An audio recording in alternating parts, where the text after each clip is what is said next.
I'm going to show you how to create a free Risograph grain effect in Adobe Photoshop CC completely for free. Once your picture photo has been loaded or selected, you want to go under to Filter, click on Filter Gallery, and now as you can see, you can zoom in or zoom out or adjust your image so that you can see it. Go underneath to Artistic right here, click the drop down arrow and click on Poster Edges. The next step is to scroll down until you see this option right here which says Distort next to Diffuse Glaze or Graze and Glow. And here are the settings. Feel free to copy them or mess around with them as you like. And the same thing with Poster Edges. Mess around with the settings, and once you're happy, you're satisfied with the look, click on OK.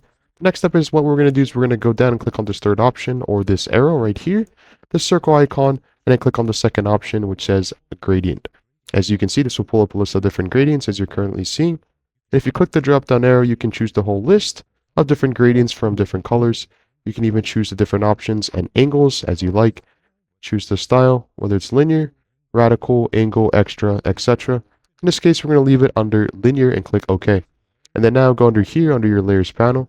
Click the drop down arrow, mess around with the different settings if you like. I like overlay, color, dodge, burn, etc. or screen.